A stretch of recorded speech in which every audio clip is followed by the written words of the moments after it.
Bueno, vamos a comenzar primero hablando del tórax y para eso tenemos que empezar a introducirnos con la jaula torácica, los músculos y el diafragma. Entonces, la jaula torácica o caja torácica, si es lo mismo, va a estar formada por la columna vertebral hacia atrás, las costillas en los sectores anterior y lateral, los cartílagos costales y el esternón, que como vemos aquí en la imagen, está sobre la línea media, ¿verdad?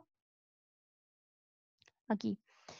La cara anterior, entonces, de la caja torácica, todo el conjunto, ¿sí? Va a estar limitada hacia los lados por una estructura que conocemos como ángulos de las costillas, que ahora vamos a ver, y está un poco inclinada, ¿sí? La caja torácica no es que esté bien derechita en el tórax, sino que está un poquito inclinada. Tenemos al esternón en la línea media, como dijimos, y los cartílagos costales, que aquí están marcados como con color celeste, hacia los lados. ¿Ah? Y están, bueno, también en la parte, en esta cara anterior van a estar las caras anteriores justamente de las primeras 8 a 9 costillas. ¿Ah? Si nosotros la miráramos desde atrás, desde el posterior, sería otra vez el límite lateral, el ángulo de las costillas, y veríamos las apófisis espinosas de las vértebras, ¿sí? Hacia atrás, los canales vertebrales y la parte de atrás de las costillas. Eso es lo que veríamos en la cara posterior. Y hacia los laterales lo que vamos a tener es o sea, el costado, o sea, esa parte de la costilla que quedaba en el costado, ¿no? Y los espacios intercostales, que en realidad los vemos en todas las caras, ¿verdad? Esto es un espacio intercostal, aquí hay otro, ¿verdad? Aquí están solo los huesos, pero normalmente en los espacios intercostales hay músculos, como vamos a ver ahora en un ratito. Estos espacios intercostales aumentan de altura de atrás hacia adelante.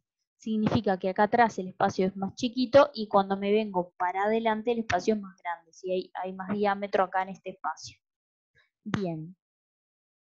Entonces, uno de los límites que tenemos que marcar es lo que es el orificio superior del tórax, ¿ah? Cuyos límites van a ser esto que está aquí con el número 1, que es la escotadura yugular del esternón.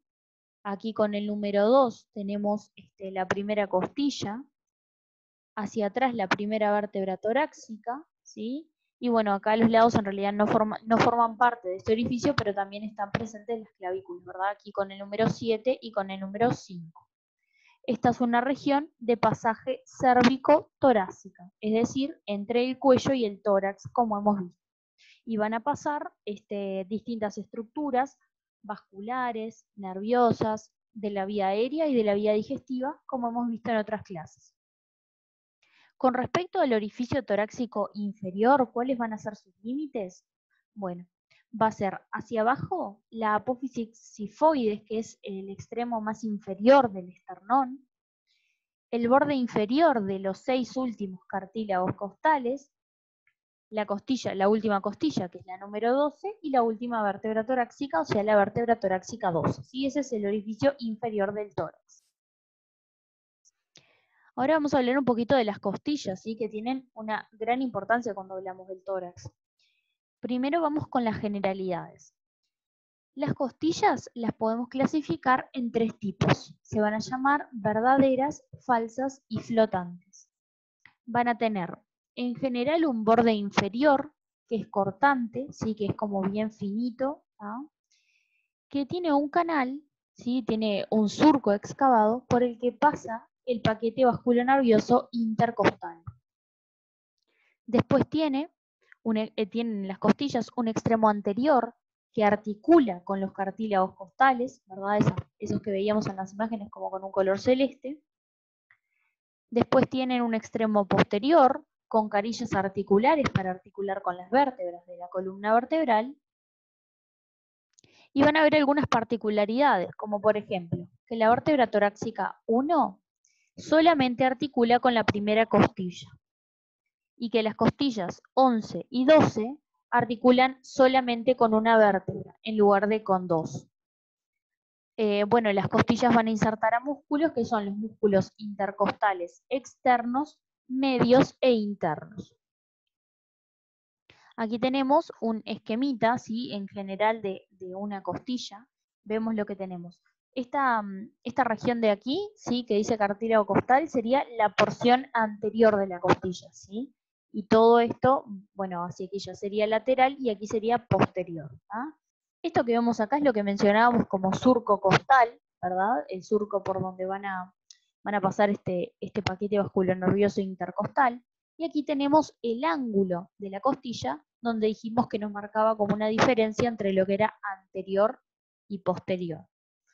Todas estas regiones que vemos acá sobre la parte posterior de la costilla son las que nos permiten las articulaciones, ¿tá? Con las vértebras. Entonces acá vemos, por ejemplo, las articulaciones en la cabeza de la costilla, con una carilla articular superior y una carilla articular inferior. Luego tenemos el tubérculo costal con esta porción articular aquí. Y acá podemos ver cómo estaría articulando la costilla, ¿sí? Con, por ejemplo, la apófisis transversa de una vértebra o con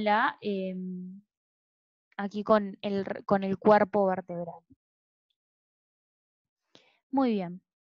Entonces, con respecto a cómo se clasifican las costillas, bueno, las costillas son huesos planos alargados. Tienen forma de arcos, como hemos visto, y son 12 a cada lado. Entonces tenemos en total 24 costillas. Dijimos que se clasificaban en 3 tipos, que eran verdaderas, aquellas que están unidas al esternón por cartílagos costales, que van a ser de la costilla 1 a la 7. Después tenemos a las falsas, que en realidad no llegan hasta el esternón por sí mismas, sino que se unen al cartílago costal de la costilla que está hacia arriba, ¿sí? De la costilla superior. Y son las costillas 8, 9 y 10. Y las flotantes son la 11 y la 12, que no alcanzan el esternón ni el arco costal. Entonces ahora voy a subir un poquito unas diapos para mostrarles esto que les comentaba de las costillas. Dijimos que las verdaderas eran las que se unían al esternón directamente por el cartílago costal, de la 1 a la 7. Entonces acá tenemos la 1 con el esternón, la 2, la 3, la 4, la costilla 5, la 6 y la 7 acá en este lugar. ¿Sí? Esta es la 7. Después, la 8, la 9 y la 10 se unían al cartílago costal de la de arriba. Entonces acá tenemos a la 8 uniéndose a la de la 7, a la 9 uniéndose al cartílago de la 8 y a la 10 uniéndose al cartílago de la 9. Y por último las costillas flotantes, que son la 11 y la 12, como vemos aquí, que no llegan al esternón ni al cartílago de otras vértebras. Muy bien. Ahora vamos a hablar un poquito de la primera costilla, que tiene ciertas particularidades, por eso la destacamos. Bueno, articula con el manubrio esternal hacia adelante y atrás con la vértebra torácica 1. Es un hueso plano y alargado y es la costilla más ancha y corta de todas. Su cuerpo presta inserciones musculares, ¿sí? Y va a tener arriba un tubérculo que se llama tubérculo del escaleno anterior, que es este que vemos acá, que está limitado por 2 surcos que corresponden a vasos, ¿no? El surco anterior, este que vemos acá, es el surco para la vena subclavia y el surco posterior es el surco para la arteria subclavia. Anterior al tubérculo, ¿sí? Por aquí se va a insertar el ligamento costoclavicular y también el músculo subclavio, que recordamos que también se insertaba en la clavícula. Y lateral al surco arterial se van a insertar otros músculos que se llaman escaleno medio y serrato anterior. Esta costilla no tiene surco costal, o sea, no tiene aquel canal por el que pasaban los paquetes vasculonerviosos. Esa es otra particularidad. Y va a tener una relación con una fosita que está por atrás de la pleura del pulmón, donde se encuentra un ganglio que se llama ganglio estrellado, ¿sí? Es un ganglio nervioso simpático, ¿tá? Como una relación o una particularidad de esta costilla. Con respecto a los cartílagos costales. Bueno, como vimos, prolongan a las costillas en el sentido anterior y tenemos que el extremo medial de los 7 primeros cartílagos articula con el esternón. Los cartílagos del 8, de las costillas 8 y 9 y 10 van a ir al borde inferior del cartílago suprayacente, como dijimos, y los cartílagos costales en los extremos de las costillas 11 y 12 son libres. La longitud de los cartílagos costales va a ir aumentando del cartílago 1 al 7 y luego a partir del 7 va disminuyendo hasta el último que es el 12. Muy bien. El otro hueso que forma parte de la caja torácica es el esternón. El esternón es un hueso plano, alargado, que como vimos se ubica en la parte anterior y media del tórax. Y en el adulto está formado por 3 porciones que se van a llamar manubrio, cuerpo y apéndice sifoides, que es este de acá abajo. En la cara anterior vamos a destacar algo que se llama ángulo del esternón, ¿sí? Que es lo que está aquí marcado con una flecha roja, ¿sí? Aquí. ¿Tá? El ángulo del esternón es la línea de unión del manubrio con el cuerpo. ¿Tá? En el manubrio se va a insertar el músculo externo cleidomastoideo, ¿sí? Más o menos a este nivel, y en el cuerpo se va a insertar el pectoral mayor. En los bordes laterales del esternón, como vemos aquí y como vemos acá en una visión lateral, van a haber escotaduras que son para las inserciones de los cartílagos costales. La segunda escotadura, acá, está a la altura de este ángulo del esternón, que también lo pueden leer como ángulo de Lewis, ¿tá? Y es donde se topografía digamos, el segundo espacio intercostal, ¿tá? Porque allí se une el segundo cartílago costal. Es importante porque, bueno, en la clínica se utiliza esa referencia del ángulo de Lewis para hacer el examen del tórax, ¿tá? Con la auscultación de distintos focos arteriales. Muy bien. En el extremo superior van a haber 3 escotaduras. La del medio se llama escotadura media o yugular. Y después hay 2 laterales que se llaman claviculares, ¿tá? Como vemos aquí. Son carillas articulares para las clavículas. En el extremo inferior dijimos que teníamos el apéndice sifoides, que puede estar bifurcado, sí es frecuente que esté bifurcado, y es uno de los puntos de inserción para el diafragma que vamos a ver ahora en un ratito. Por otro lado, dijimos que entre las costillas íbamos a tener un espacio intercostal que no iba a estar vacío, sino que iba a estar ocupado por los músculos intercostales. La función de los músculos intercostales es de actuar como músculos inspiradores accesorios, es decir, participan en la inspiración con una menor proporción y actúan cuando hay una insuficiencia respiratoria, es decir, que no se está pudiendo respirar bien de alguna forma, entonces entran en acción los músculos intercostales para ayudar un poquito a hacer esa respiración más eficiente. Tenemos distintos tipos de músculos intercostales, los hay externos, medios e internos. ¿tá? Incluso hay uno que se llama íntimo, ¿tá? Que sería este nivel, ¿sí? Y están dispuestos de distintas formas como pueden ver en este esquema. Entonces, aquí les dejo la descripción de todos los músculos intercostales para que tengan, ¿sí? No vamos a ahondar mucho porque no tienen gran importancia, o sea, en realidad sí tienen gran importancia, pero no vamos a ocuparnos tiempo para detenernos en esto, ¿no? Con respecto al paquete vasculonervioso costal, vamos a tener a la arteria intercostal, que va a ser una de las ramas de la arteria aorta torácica descendente, la vena intercostal, que vamos a tener, por supuesto, derechas e izquierdas, y los nervios intercostales, que son parte de las raíces anteriores de la médula torácica, ¿verdad? Que está a ese nivel. Aquí tenemos unas imágenes de preparados reales, de tórax reales, en los que podemos ver las estructuras que estuvimos comentando, ¿sí?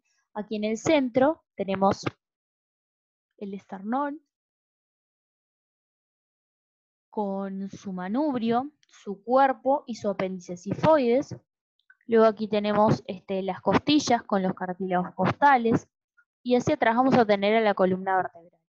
Aquí vemos el orificio superior del tórax, visto desde arriba, ¿sí? Tenemos la vértebra torácica 1, la primera costilla aquí, y hacia adelante el esternón. Y lo que vemos aquí hacia los lados es las clavículas.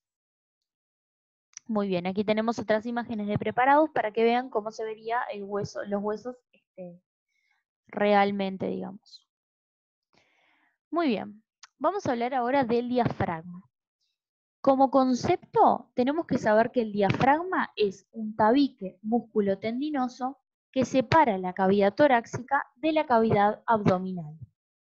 Tiene una forma de bóveda, ¿sí? Como se ve aquí, con una convexidad superior, y se fija, por lo que llamamos base del diafragma, en el contorno inferior de la abertura inferior del tórax, como estamos viendo aquí. Tiene una función muy importante porque, bueno, en primer lugar, es el principal músculo inspiratorio, ¿sí? El que nos permite la correcta inspiración, y también va a presentar distintos orificios, ¿tá? Porque imagínense, es un tabique que está separando lo que hay arriba en el tórax de la cavidad abdominal. Si estuviera completamente cerrado ese paso, no tendríamos comunicación entre el tórax, la cavidad abdominal y el resto del cuerpo, ¿no? Entonces, el diafragma lo que hace es permitir que estas cavidades queden comunicadas por estos orificios, por los que ahora vamos a ver, van a pasar distintas estructuras. ¿Cómo está constituido el diafragma? Bueno, va a tener dos partes. Una parte que se denomina central, que es tendinosa, ¿tá? Por eso se llama centro tendinoso, que es lo que vemos aquí como con color más blanco, y una parte periférica o muscular que está formada por fascículos musculares. Estos fascículos musculares se van a insertar en la abertura inferior del tórax. Entonces dijimos que el centro tendinoso ocupa la parte central, y se dice que tiene se llaman folíolos, ¿tá? O sea, estas como porciones, un foliolo anterior, un foliolo derecho y un foliolo izquierdo, ¿tá? Porque bueno, alguien cuando vio esto pensó que parecía una hoja de trébol, ¿tá? Entonces las hojas de trébol se llaman folíolos a cada una de las partecitas, y bueno, entonces se hace la analogía con el diafragma.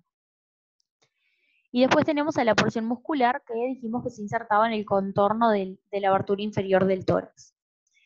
Va a haber una porción lumbar, ¿no? que está formada por los que se llaman pilares del diafragma, que son estos que tenemos acá, que se insertan en los cuerpos vertebrales. Hay un pilar derecho y un pilar izquierdo. El pilar derecho se va a insertar en la cara anterior de las vértebras L2 y L3, y también en los discos intervertebrales, y el pilar izquierdo se inserta en el cuerpo de L2. Estos dos pilares limitan, junto a la columna vertebral, una abertura que está dividida por dos fascículos musculares, que son el hiato aórtico y el hiato esofágico. Entonces aquí los tenemos. Este es el hiato aórtico, ¿sí? Acá entre los dos pilares, como ven, y acá el hiato esofágico también entre los dos pilares, pero un poquito más hacia adelante. Ahí luego vamos a ver qué es lo que pasa por esos hiatos o orificios. La porción costal del diafragma se inserta en la cara interna de los 6 arcos costales inferiores, y la porción external que mencionamos hoy son fascículos que se insertan en la cara posterior del apéndice sifoides del esternón. Entonces, ¿cuáles son los orificios del diafragma para permitir esa comunicación entre la cavidad torácica y la cavidad abdominal? Bueno, vamos a tener el orificio de la vena cava, que queda ubicado en el centro tendinoso, en la unión de los folíolos derecho y anterior. Tiene una forma más o menos elíptica y por él va a pasar la vena cava inferior y la rama abdominal del nervio frénico derecho. ¿Sí? Ahora vamos a ver qué es este nervio. Es un orificio tendinoso, ¿no? O sea, que es inextensible, no se puede agrandar, ¿sí? Por eso muchas veces puede haber algún problema si este orificio se achica o si hay algún problema, porque bueno, no es como un músculo que tiene un poquito más de flexibilidad. El hiato aórtico dijimos que estaba formado por el entrecruzamiento de los pilares derecho e izquierdo. Entonces va a tener paredes musculares. Por él van a pasar la aorta, la arteria aorta, y el conducto torácico, que lo vamos a mencionar en próximas clases, pero que bueno, es el principal conducto linfático del cuerpo. Este conducto pasa por atrás de la aorta. Muy bien. Después tenemos el hiato esofágico, que también es muscular, corresponde más o menos a la altura del cuerpo de la vértebra torácica 10, ¿ah? Tiene forma elíptica y queda un poco hacia la izquierda de la línea media. Por este hiato u orificio va a pasar el esófago y los dos nervios vagos, que eran los décimos pares craneales, o sea, el nervio número 10. El derecho pasa por atrás del esófago, por eso decimos que es retroesofágico, y el izquierdo es preesofágico, pasa por adelante del esófago. Luego tenemos algunos orificios que son menos importantes, como los orificios accesorios anteriores, que lo que hacen es permitir la comunicación entre el espacio que queda por adelante del pericardio del corazón y con el espacio que está por abajo del apéndice sifoides. Por estos orificios, por ejemplo, va a pasar la arteria mamaria interna, que es una de las arterias más importantes para la vasculatura de la caja torácica y de la pared anterior del tórax. Y luego tenemos algunos otros orificios que son accesorios que se forman entre los haces de los pilares. Entonces, ¿cuáles son las acciones y la importancia del diafragma? Como mencionamos, el diafragma es el principal músculo inspirador. Y vamos a decir que cuando se contrae, se van a aumentar las 3 dimensiones del tórax, ¿sí? Cuando en su estado de contracción va a ensanchar el tórax para permitir la inspiración. El diafragma también puede sufrir modificaciones, por ejemplo, durante el embarazo, ¿sí? Cuando asciende bastante porque, bueno, el útero y el feto van creciendo y ocupan parte del lugar en la cavidad abdominal. Entonces, como saben, se produce como un reordenamiento de los órganos y, bueno, el diafragma es uno de los que puede ascender. También tiene una participación en la micción, en la defecación y el parto. Con respecto a la irrigación del diafragma, va a estar dado por la arteria diafragmática superior, que es una rama de la arteria mamaria interna, y por la arteria diafragmática inferior, que es una rama de la aorta abdominal. La inervación, tanto somática, la inervación somática va a estar dada por el nervio frénico, que hemos mencionado hoy, y la vegetativa va a estar dada por el plexo diafragmático, ¿sí? Pero como gran importancia el nervio frénico. Si hay alguna pregunta que sea de la vasculatura la inervación del diafragma, generalmente es el nervio frénico porque, bueno, es lo que le da lo principal, que es la acción motora. Aquí tenemos una radiografía que traje para que podamos ver cómo vemos el diafragma, ¿sí? Entonces, esto que estamos viendo acá, este borde, es el diafragma con su cúpula derecha, está más hacia arriba, porque acá abajo tenemos el hígado que ocupa lugar y como que hace que el diafragma suba hacia aquí, y de este lado tenemos la cúpula diafragmática izquierda que está más descendida, ¿tá? Y bueno, todo hacia arriba, las estructuras del tórax. Y como último vamos a hacer una pequeña mención de la región mamaria, ¿no? Bueno, su situación es en la pared anterolateral del tórax, entre el esternón, ¿sí? Y una línea vertical tangente al límite anteromedial de la axila. Va a tener una estructura particular compuesta por lobulillos y conductos, vasos y nervios, y la gran importancia de los vasos linfáticos, que son tributarios y van a los nódulos linfáticos de la axila, como vemos aquí en la imagen, y también a otros paraesternales o supraclaviculares. Esto cobra gran importancia cuando pensamos en el cáncer de mama, debido a que, bueno, muchas veces la, la detección del cáncer de mama puede estar dado por un aumento de los nódulos linfáticos en la región axilar, como ejemplo. Vamos a continuar con la clase de mediastino y la configuración externa del corazón, ¿sí? Como una primera aproximación a las estructuras torácicas. Entonces, ¿qué es el mediastino? Bueno, el mediastino es un espacio, ¿sí? Que queda comprendido en el tórax entre ambos campos pleuropulmonares, ¿sí? Es el espacio que queda entre los dos pulmones. Va a tener ciertos límites que son hacia adelante el plastón esternocostal, es decir, el esternón y las costillas; hacia atrás la columna vertebral; las pleuras y los pulmones en la zona lateral o a los costados; el diafragma hacia abajo; y hacia arriba en realidad no hay ningún límite definido, pero se toma la base del cuello como el límite superior. La importancia del mediastino es que en él se van a encontrar todos los órganos del tórax, exceptuando los pulmones, como dijimos. Y también es un sector de pasaje entre el cuello y el abdomen, que contiene las vísceras vasculares, las venas y arterias de un calibre muy importante. ¿Cómo se divide topográficamente? Bueno, se va a dividir en un sector anterior y un sector posterior. Y este límite, ¿sí?, entre anterior y posterior, está dado por un plano que se llama intermediastinal, que pasa por atrás de la tráquea.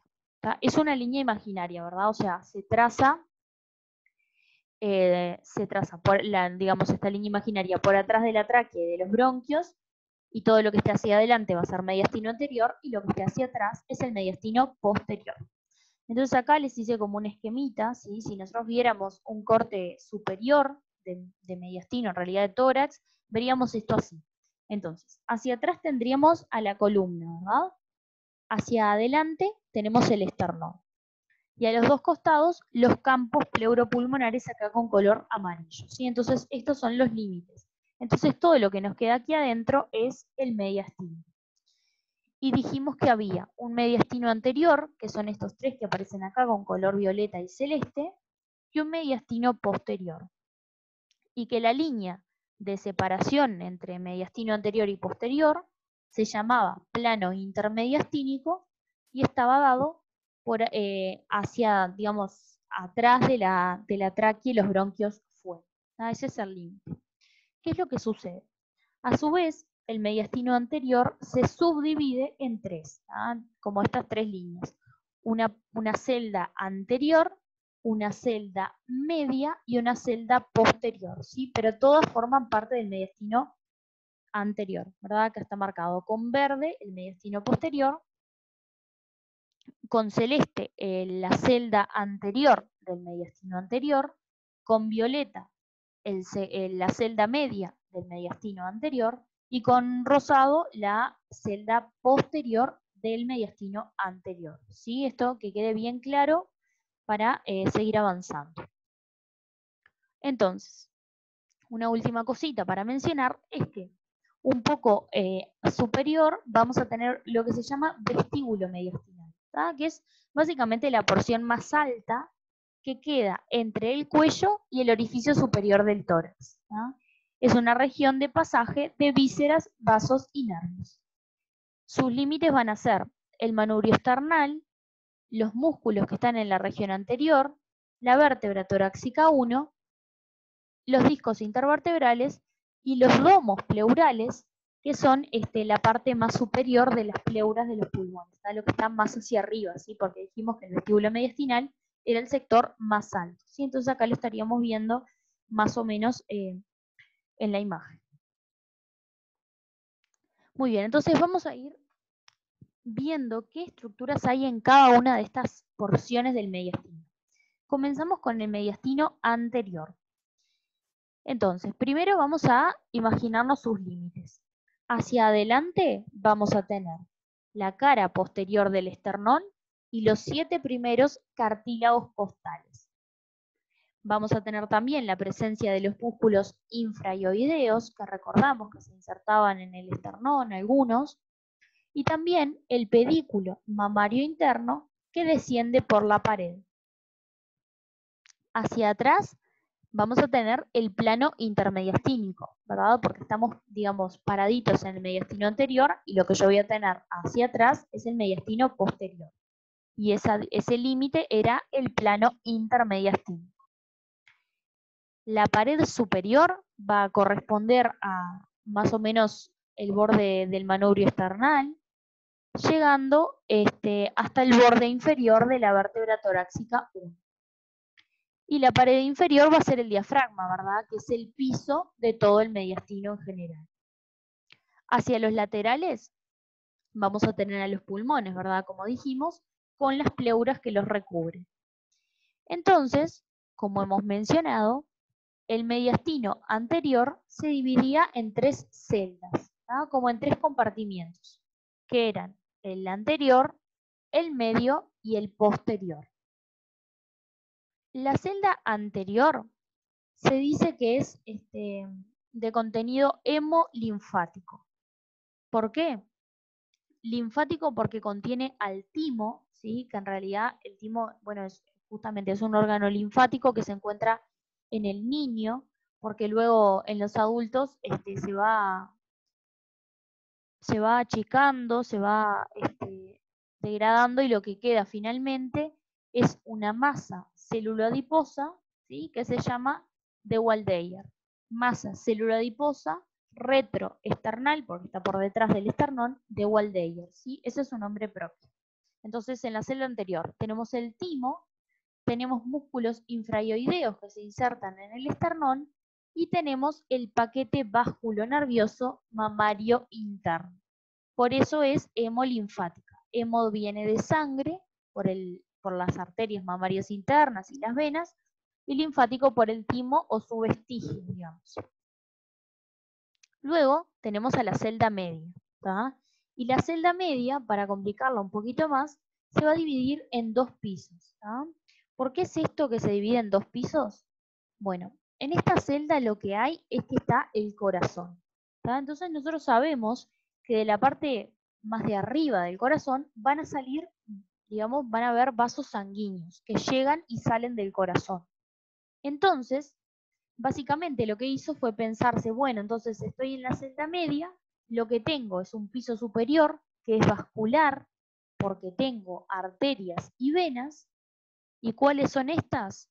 Van a ser el callado de la aorta, el tronco de las arterias pulmonares, la vena cava superior, las venas pulmonares.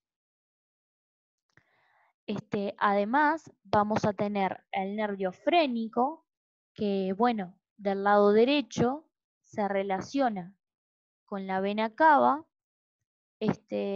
y el que dijimos que pasaba por el orificio del diafragma. Y después tenemos el del lado izquierdo que se relaciona con la aorta. Y también los nervios vagos, que los hemos mencionado y que, bueno, van a dar unas ramas que se llaman laringios recurrentes. El nervio laringio recurrente izquierdo le da la vuelta al callado de la aorta y el derecho le da como una vueltita y nace por abajo de la arteria subclavia. Estos nervios vagos luego van a seguir hacia abajo, se van a ir al mediastino posterior y se van a localizar, como hemos visto, por adelante y por detrás del esófago.